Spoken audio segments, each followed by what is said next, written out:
ناظرین گرامی السلام علیکم ورحمۃ اللہ وبرکاتہ۔ سیدھی بات کے تازہ ترین پرائم ٹائم میں آپ لوگوں کا استقبال ہے۔ ناظرین گرامی، آر ایس ایس کس طرح سے اس وقت پورے بھارت کے اہم ترین عہدوں پر فائز ہو چکی ہے، گھس چکی ہے سازش کے تحت، اپنے لمبے سازش کے تحت، اور آنے والے فیصلے مختلف افسران کے رویے بڑے بڑے عہدوں پر پہنچے ہوئے پولیس افسران میں ہوں یا دیگر سول سروسز میں ہوں، یا وہ جج جو بعد میں جا کر کے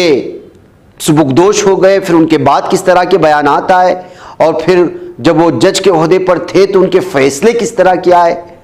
اور وہ کس ذہنیت کا شخص ہی اسی طرح کے فیصلے دے سکتا ہے، یہ ساری چیزیں ہم لوگوں کے سامنے ہیں۔ ایسے میں حکومت کی جانب سے جب یہ پابندی ہٹایا دیا جانا کہ سول سروسز میں بھی اب آر ایس ایس کے کارکنان کو حصہ دیا جا سکتا ہے، وہ بڑی تشویشناک بات تھی، جس کی وجہ سے ایک اہم ترین طبقے کو پریشانی ہوئی، تو انہوں نے جو ہے ایک لیٹر لکھا، وہی تفصیلات کے ساتھ میں حاضر ہوں۔ ناظرین گرامی، آپ لوگوں کو معلوم ہونا چاہیے، اور اب یہ بات ڈھکی چھپی بھی نہیں ہے، کہ بھارت کے تمام سول سروسز میں تمام اہم ترین عہدوں پر ہندوتوا ذہنیت کے حامل کہیں یا آر ایس ایس کی ذہنیت کے حامل لوگوں کو،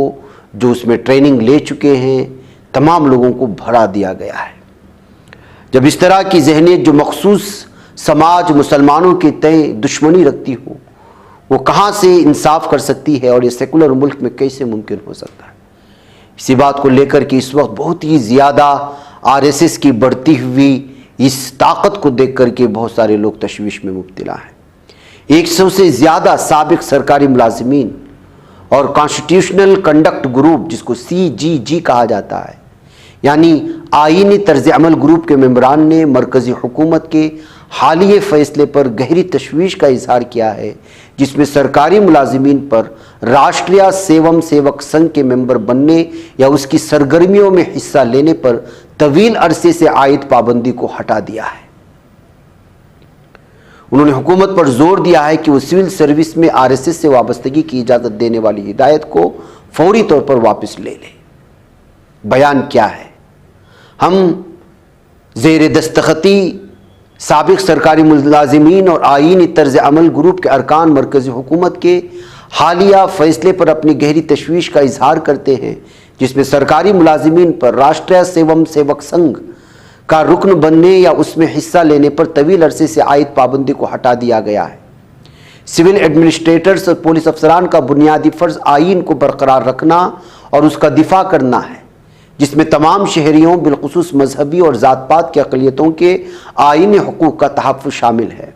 سرکاری ملازمین کے لیے غیر جانبداری سے ان فرائض کے انجام دہی کے لیے یہ ضروری ہے کہ وہ انسان پرستی، انصاف پسندی کے اصولوں اور آئین ہند میں درج اقدار کے پابند رہیں۔ ہندوستان کا سماجی تانے بانے ذات پات، مذہب اور جنس کے خطوط پر گہرا ٹوٹا ہوا ہے۔ سرکاری ملازمین کو جنہیں سیکولر جمہوریت اور اقلیتوں کے حقوق کی حفاظت کی ذمہ داری سونپی گئی ہے، اس کو ان اقدار کے خلاف نظریاتی طور پر مخالف تنظیم کے ساتھ کھل کر خود کو سب بندی کرنے کی اجازت دینا انتہائی پریشان کن ہے۔ اس ہدایت کا اثر تشویشناک ہے۔ اس کا مطلب یہ ہے کہ ضلع مجسٹریٹ، پولیس افسران، سرکاری سیکریٹریٹس، پروفیسرز، اساتذہ اور ڈاکٹر کھلے عام کسی ایسی تنظیم سے وابستہ ہو سکتے ہیں جو انسانی آئین کی تکثیری اور سیکولر بنیاد کو مسترد کرتی ہے۔ ہائی کورٹ کے ریٹائرڈ ہونے والے ججوں کی طرف سے آر ایس ایس کے ساتھ نظریاتی وابستگی کا اظہار کرنے والے حالیہ بیانات کے ساتھ ساتھ مدھیہ پردیش ہائی کورٹ کا پابندی ہٹانے کے فیصلے کو برقرار رکھنے کے بارے میں بھی اسی طرح کے بیانات ہیں۔ حکومت کا اس فیصلے کا دفاع یہ دعویٰ کرنا کہ آر ایس ایس ایک ثقافتی تنظیم ہے، نہ کہ سیاسی تنظیم، گمراہ کن ہے۔ آر ایس ایس کا بنیادی نظریہ، جیسا کہ گزشتہ 99 سال میں اس کے بانیوں اور رہنماؤں نے بیان کیا ہے، ہندو راشٹر کا قیام ہے۔ تھیوکریٹک ویژن، جس میں کچھ شہریوں کو ان کی مذہبی شناخت کی بنیاد پر کم حقوق حاصل ہوں گے، ہندوستانی آئین میں درج مساوی شہریت کے اصولوں اور ضمانتوں سے براہ راست متصادم ہیں۔ سنگھ اور بی جے پی کے درمیان قریبی تعلقات اچھی طرح سے دستاویزی ہیں۔ آر ایس ایس کے لاکھوں ارکان ہر الیکشن میں بی جے پی کے لیے سرگرم رہتے ہیں یا سرگرم مہم چلاتے ہیں۔ یہ انتخاب عمل کی سالمیت کے بارے میں سنگین خدشات کو جنم دیتا ہے جب عوامی عہدیداروں بشمول آزادانہ اور منصفانہ انتخابات کے انعقاد کی ذمہ داروں کو کسی سیاسی جماعت سے اس قدر قریبی تعلق رکھنے والی تنظیم کے ساتھ اتحاد کرنے کی اجازت دی جاتی ہے۔ حالیہ برسوں میں نظریاتی طور پر RSS کے ساتھ منسلک تنظیموں کے ارکان نے نفرت سے بھری تقریریں کی ہیں، جن میں سے کچھ نے نسل کشی اور نسلی صفائی کا بھی مطالبہ کیا ہے۔ سرکاری ملازمین کو سب سے پہلے صرف آئین کا وفادار ہونا چاہیے،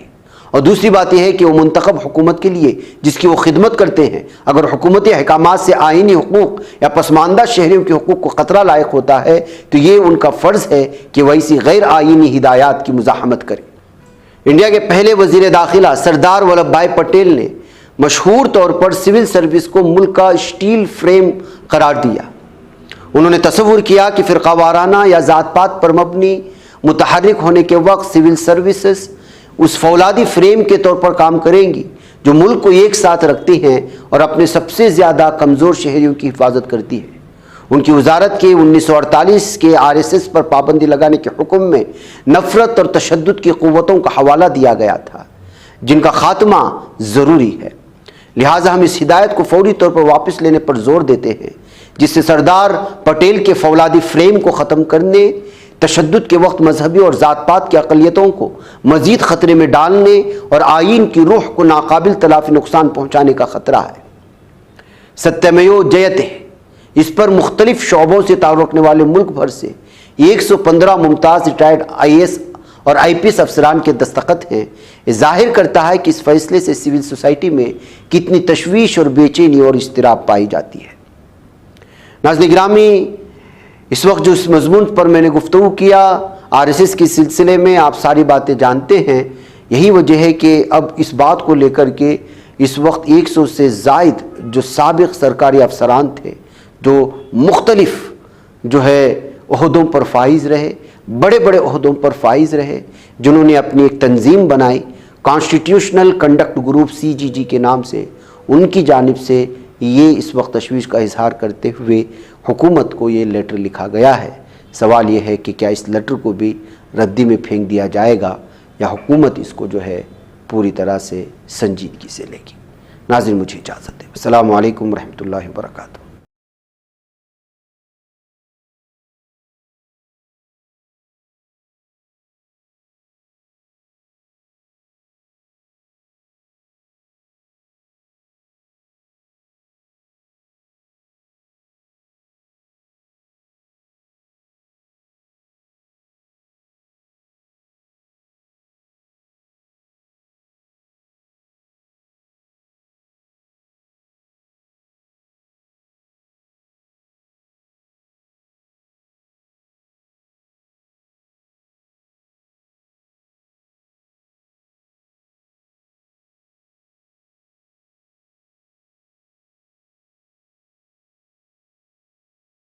یہ بچ پاتا ہے کوئی صحافی کی نگاہوں سے،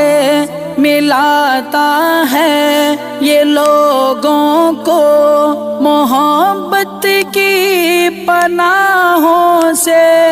کرم اور درد مندی کا ہے ایک سنسار، سیدھی بات عزیمت جرأت و ہمت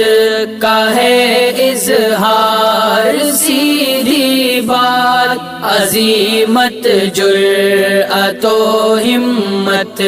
کا ہے اظہار، سیدھی بات۔ یہ چینل حق نگر بن کر کچل دیتا ہے فتنوں کو،